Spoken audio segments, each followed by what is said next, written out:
Bonsoir. Donc, pour démarrer, j'ai une question. Comment vous sentez-vous ce soir?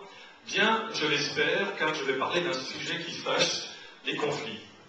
Alors, souvent, je pose la question aux gens, est-ce que vous avez des conflits? Et la réponse, très souvent, est non. Comme si, effectivement, le mot conflit était trop fort, on l'associe effectivement aux conflits sociaux, mais les conflits sociaux, finalement, ce n'est que la partie visible des conflits.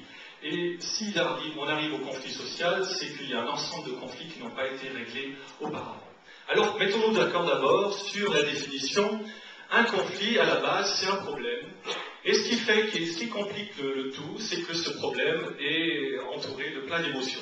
Donc toute la question, c'est comment gérons-nous ces émotions, d'ailleurs je suis en train de les gérer, et c'est que nous mettons en place des stratégies pour nous en sortir.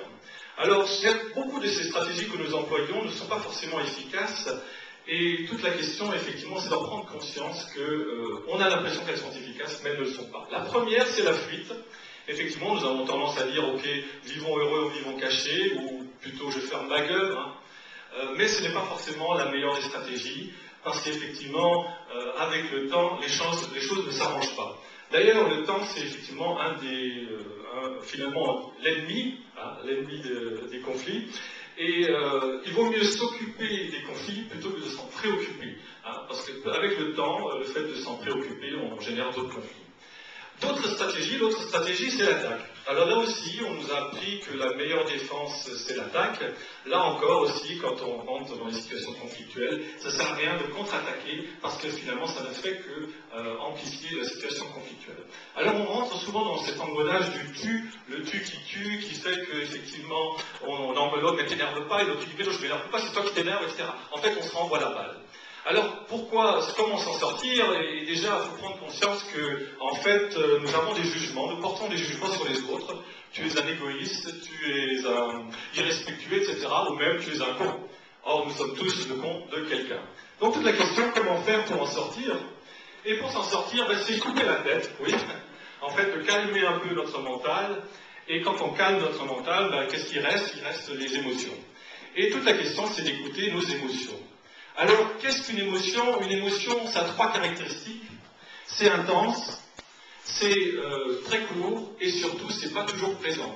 Donc, effectivement, et là, nous avons 4 émotions de base, et c'est très visible. Hein. Quand quelqu'un est dans l'émotionnel, la peur, la tristesse, la joie ou la colère, on le voit.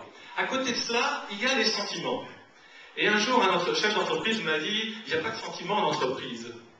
Mais effectivement, l'entreprise ne fait pas de sentiments, mais elle doit gérer des gens qui ont des sentiments. Et les sentiments, c'est quelque chose qui est présent en nous à tout moment. Et à Strasbourg, il y a un panneau qui dit « L'empathie peut changer le monde ». L'empathie, c'est cette capacité de prendre en compte les émotions et les sentiments des autres, et aussi, bien sûr, à commencer par les siens. Alors justement, les sentiments, c'est ce qui est présent en nous à tout moment, c'est beaucoup moins fort. Et là, vous avez une liste qui n'est pas exhaustive de sentiments, on peut être intéressé, on peut être impatient, on peut être excité, tout ça c'est des sentiments. Donc c'est moins fort, ou dans d'autres littératures on appelle ça les émotions secondaires. À quoi ça nous sert? Ces sentiments, en fait, c'est un indicateur, le sentiment, pour savoir si nos besoins, là je rappelle Maslow pour ceux qui ont fait des études de management, pour savoir si nos besoins sont satisfaits ou non.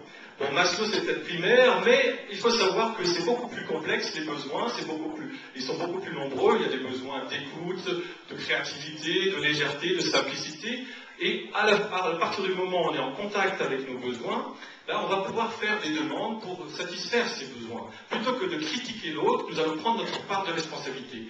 Alors la demande, toute la nuance, c'est pas d'exiger, c'est pas de supplier, c'est simplement de demander à l'autre, plutôt que de dire tu fermes la porte, qui est un ordre, de dire est-ce que je peux te demander de fermer la porte? Il y a toute une nuance, et c'est dans cette nuance-là que nous allons pouvoir gérer les conflits, parce qu'effectivement, il faut prendre en compte les besoins de chacun, des autres et les nôtres.